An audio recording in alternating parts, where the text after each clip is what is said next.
अस्सलाम वालेकुम। CS606 compiler construction का आज हम पढ़ेंगे लेक्चर नंबर 2। यहाँ पे जो हमारा फर्स्ट टॉपिक हम पढ़ने जा रहे हैं टू पास कंपाइलर के बारे में।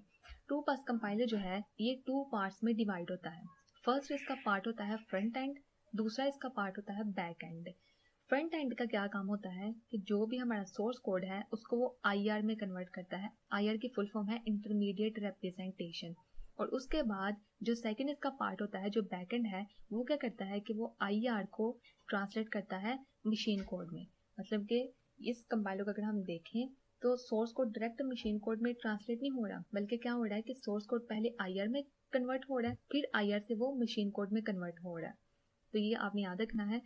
टू पास कंपाइलर के दो पार्ट्स होते हैं। The front end maps legal source code into an intermediate representation. यहाँ पे वही बताया गया कि ये जो फर्स्ट इसका फ्रंट एंड है, ये जो पार्ट है ये करता है सोर्स कोड को IR में कन्वर्ट करता है। The back and maps IR into target machine code, और जो बैक एंड है वो IR को कन्वर्ट करता है बैक एंड में। The algorithms employed in the front end have polynomial time complexity, while majority of these in the backend are NP complete. This makes compiler writing a challenging task. अब यहाँ पे आपको मैं simple बताती हूँ क्या लिखा हुआ है। यहाँ पे बताया गया कि जो फ्रंट एंड इसका पार्ट है ना, इसकी टाइम कॉम्प्लेक्सिटी ज़्यादा फास्ट होती है। इसकी टाइम कॉम्प्लेक्सिटी होती है ऑर्डर ऑफ एन, और इसकी जो टाइम कॉम्प्लेक्सिटी है बैक एंड की NP कंप्लीट। NP कंप्लीट का मतलब है कि नॉन डिटर्मिनिस्टिक पॉलिनोमियल। तो यहाँ पे आपने याद रखना है कि फ्रंट एंड का जो टाइम कॉम्प्लेक्सिटी होती है वो ऑर्डर ऑफ एन टाइम होती है। इससे हमें पता चलता है कि जो ऑर्डर ऑफ एन टाइम है ये एक फास्ट टाइम होता है, मतलब कि ये सोर्स कोड को IR में कन्वर्ट करने के लिए ज़्यादा टाइम नहीं लेता। यहाँ से आपको ये पता होना चाहिए।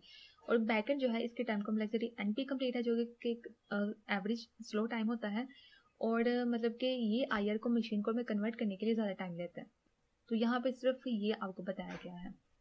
उसके बाद आपने क्या करना है कि जो फ्रंट एंड इसका जो पार्ट है फ्रंट एंड, ये फर्दर टू पार्ट्स में डिवाइड होता है। ठीक है, कौन कौन सा पार्ट है? एक तो ये स्कैनर और दूसरा है पार्सर। ये इसके दोनों पार्ट्स होते हैं। इन दोनों का काम क्या है कि स्कैनर क्या करता है, जो हमारा सोर्स कोड है उसको टोकन्स में चेंज करता है, और फिर पार्सर क्या करता है, उन टोकन्स को IR में इंटरमीडिएट रिप्रेजेंटेशन में उसको कन्वर्ट करता है। तो अगर हम ओवरऑल देखें यहाँ पे मेन तो इसके टू पार्ट्स है, फ्रंट एंड और बैक एंड, लेकिन फ्रंट एंड आगे फर्दर टू पार्ट्स में डिवाइड हो रहा है, यानी कि स्कैनर्स और पार्सर। तो इसका मतलब कि जो सोर्स कोड है वो मशीन कोड में कन्वर्ट होने के लिए इसको 3 फेजेस से गुजरना पड़ेगा। ठीक है, फर्स्ट फेज क्या होगा कि सोर्स कोड को स्कैनर से गुजरना पड़ेगा। स्कैनर जो है उस सोर्स को टोकन्स में चेंज करेगा, और उसके बाद पार्सर पार्सर फिर उन टोकन्स को IR में चेंज करेगा, और फिर इस IR को हम चेंज करेंगे किसके जरिए? बैक एंड के जरिए। बैक एंड फिर इस IR को मशीन कोड में चेंज करेगा। The front end consist of 2 modules, वही जो भी हमने बताया कि इसके 2 पार्ट्स हैं, स्कैनर्स और पार्ट्स। अब आगे हम स्कैनर और पार्सर को डिटेल से देखेंगे। स्कैनर क्या है यहाँ पे? Scanner takes a program as input and maps a character stream into words that the basic unit of syntax. यहाँ पे बताया गया है कि स्कैनर जो है सबसे पहले तो आपका इनपुट कोड है उसको लेगा, उसके बाद वो उसको मैप करेगा, उसको कन्वर्ट करेगा किसमें? वर्डिंग में। ठीक है, वर्डिंग की स्ट्रीम में, जो कि सिंटेक्स का बेसिक यूनिट होता है। ये जब हम नीचे प्रैक्टिकल एग्जांपल में करेंगे ना तो आपको ये सारा समझ आ जाएगा। फिलहाल आप यहाँ पे पढ़ें। इट प्रोड्यूसेस पेयर्स, फिर हम उनको पेयर्स कहते हैं। ठीक है, और उस पेयर में एक हमारा वर्ड होता है और एक उसका जो है वो पार्ट ऑफ स्पीच होता है। ठीक है ना, स्कैनर का आपको समझ आ गया। सबसे पहले ये इनपुट लेता है आपसे, इनपुट कोड लेगा ना सोर्स कोड आपका, और फिर उन कैरेक्टर स्ट्रीम को वर्डिंग में वो मैप करेगा। इसकी यहाँ पे नीचे एग्जांपल बताया गया, यहाँ पे देखें। ये हमारे पास एक इक्वेशन है x equal to x plus y. यहाँ पे क्या हो रहा है कि x और y की वैल्यू को प्लस करेंगे और वो हम किसको असाइन करेंगे? इस x को। ठीक है, यहाँ पे इक्वल टू नहीं, ये जो सिंबल है ये असाइनमेंट सिंबल है यहाँ पे यूज हो रहा है। इसका मतलब है कि इन दोनों की वैल्यू प्लस होंगी, वो असाइन हो जाएंगी x को। अब यहाँ पे हम क्या करेंगे कि ये हमारा फॉर एग्जांपल इनपुट है। ठीक है, ये हमारा इनपुट डेटा है, और स्कैनर क्या करेगा? इस इनपुट को किस में चेंज करेगा? वर्डिंग में। तो इन कैरेक्टर स्ट्रीम को वो वर्डिंग में किस तरह चेंज करेगा कि उस वर्डिंग में हमारे पास एक पेयर्स बन जाएंगे। ठीक है, और ये जो है ये सारे अब उन कैरेक्टर स्ट्रीम के पेयर्स हैं। उस पेयर में एक हमारा वर्ड होगा, एक हमारा वर्ड होगा, और एक उसका पार्ट ऑफ स्पीच होगा, एक उसका ये वाला पार्ट ऑफ स्पीच होगा। फॉर एग्जाम्पल यहाँ पे देखें, ये हमारा जो कैरेक्टर है एक्स, इसका यहाँ पे ये हमारा वर्ड है, ठीक है, और ये हमारा उसका पार्ट ऑफ स्पीच है जिसको हमने आईडी का नाम दिया है। इस एक्स को, इस कैरेक्टर को हमने आईडी का नाम दिया है, और ये टोटल हमारा जो है ये एक पेयर है, ठीक है। इसी तरह जो हमारे यहाँ पे इक्वल साइन है, इसको हमने असाइन का नाम दिया है, ठीक है। ये हमारा पार्ट ऑफ स्पीच है किसका, इक्वल का। इक्वल हमारे यहाँ पे क्या है, वर्ड है, और असाइन इसका पार्ट ऑफ स्पीच है। इसी तरह यहाँ पे जो x है इसको हमने फिर id का नाम दिया, तो यहाँ पे ये भी हमारे पास एक पेयर है। इसी तरह जो प्लस है ये हमारे यहाँ पे वर्ड है, और इसका जो पार्ट ऑफ स्पीच है वो ओप है, ठीक है। ओप का हमने इसको नाम दिया, और ये हमारे पास एक पेयर है। इसी तरह जो y है इसको भी हमने id का नाम दिया, और ये हमारे पास वर्ड है y, और ये हमारे पास पार्ट ऑफ स्पीच, और ये हमारे पास एक पेयर है। और ये जो हमने सारे आप पेयर्स बनाए हैं इसको अब हमने टोकन का नाम देना है, ठीक है ना। ये हमारे पास एक टोकन है, ये हमारे पास एक टोकन, अब ये सारी सेपरेटली हमारे पास यहाँ पे टोकन आ चुके, टोटल 5 यहाँ पे टोकन आ चुके हैं। सो उस टोकन में हमारे पास नंबर्स भी हो सकते हैं, आइडेंटिफाइड भी हो सकता है, प्लस माइनस हो सकता है, न्यू, वाइल और इफ, ये हमारे पास कीवर्ड्स हैं, ठीक है, ये भी हो सकते हैं। तो ये आपने हमसे उसके लिए याद रखना है कि टोकन में कौन कौन सी चीजें आ सकती हैं। नंबर हो सकता है, आइडेंटिफाइड हो सकता है, plus minus, new, while, if, ये सारी हमारे पास इसमें इंक्लूड होते हैं टोकन में। तो इस तरह पार्सर क्या करता है कि आपके इनपुट डेटा को चेंज करता है टोकन्स में। और टोकन्स में किस तरह चेंज किया, पहले तो आपका जो इनपुट डेटा है उसमें जो आपके कैरेक्टर्स हैं, कैरेक्टर स्ट्रीम, उसको वर्डिंग में चेंज किया जिसको हमने पेयर्स का नाम दिया, और उस पेयर में हमारे पास एक वर्ड होता है उसकी पार्ट ऑफ स्पीच, और फिर हमने क्या कहा कि ये अब सारे उसके क्या है, टोकन्स हैं, ठीक है ना।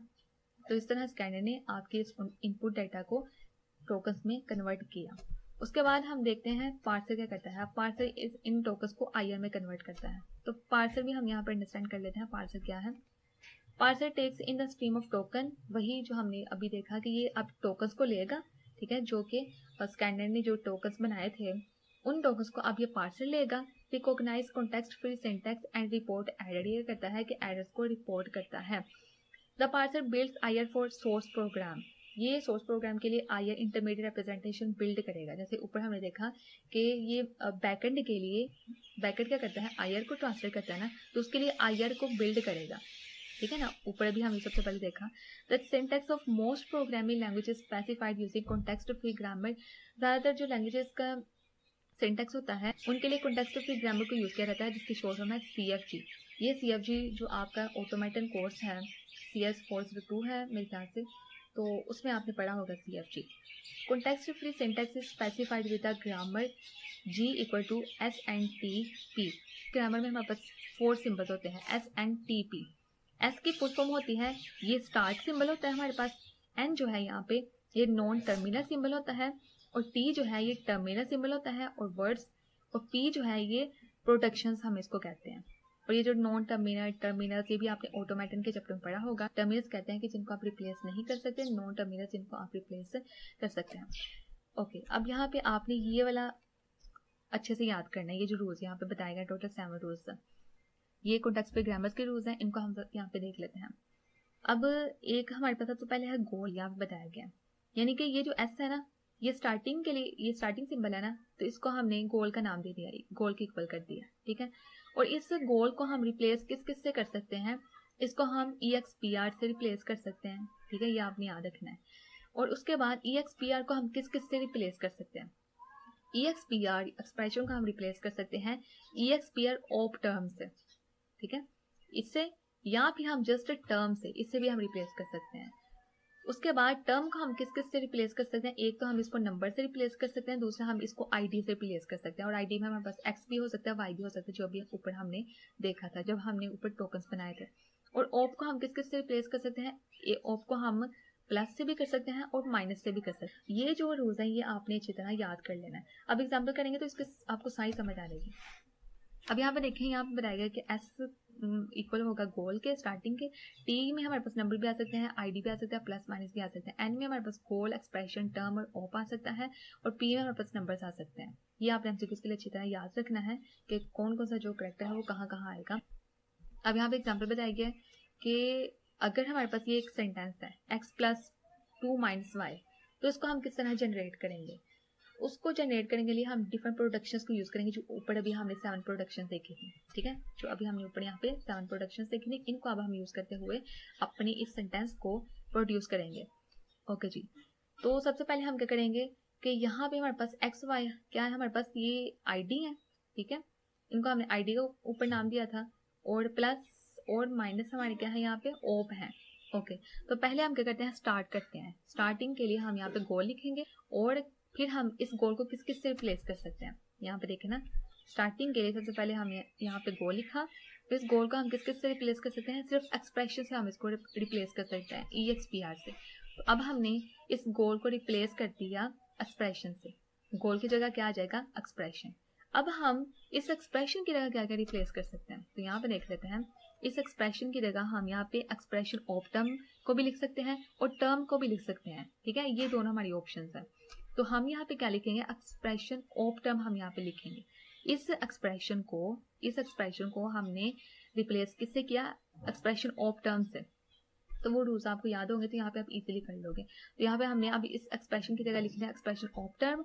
अब इस एक्सप्रेशन ऑफ टर्म में आप एक्सप्रेशन को भी रिप्लेस कर सकते हो, ऑफ को भी रिप्लेस कर सकते हो और टर्म को भी रिप्लेस कर सकते हो। तो हम टर्म को रिप्लेस करेंगे, तो टर्म को हम किस किस से रिप्लेस कर सकते हैं, टर्म को हम नंबर से रिप्लेस कर सकते हैं और आईडी से, इन दोनों से हम रिप्लेस कर सकते हैं। तो हम यहाँ पे आईडी से रिप्लेस कर लेते हैं।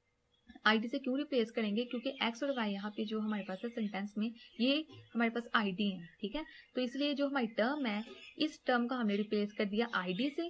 तो यहाँ पे टर्म की जगह यहाँ पे आईडी नहीं लिखेंगे, बल्कि यहाँ पे हम उस आईडी का जो हमारा वर्ड है उसको हम यहाँ पे लिखेंगे। तो यहाँ पे क्या है, वाई है सबसे पहले राइट साइड में, तो यहाँ पे हम वाई लिख लेंगे। अब यहाँ पे हम एक्सप्रेशन को भी रिप्लेस कर सकते हैं और ऑफ को भी, तो हम ऑफ को रिप्लेस कर लेते हैं। ऑफ को हम किससे रिप्लेस करेंगे, वाई के बाद यहाँ पे माइनस है, तो माइनस हमारे पास क्या है, ऑफ है, तो यहाँ पे हम ऑफ की जगह क्या लगा देंगे, माइनस, ठीक है। अपने सेंटेंस को देते हुए आपने इसको बनाना है। यहाँ पे पहले वाई था, तो पहले हमने वाई लिखना है। अब यहाँ पे एक्सप्रेशन को किससे रिप्लेस करेंगे, अब हम फिर एक्सप्रेशन को एक्सप्रेशन ऑफ टर्म से रिप्लेस करेंगे, ठीक है।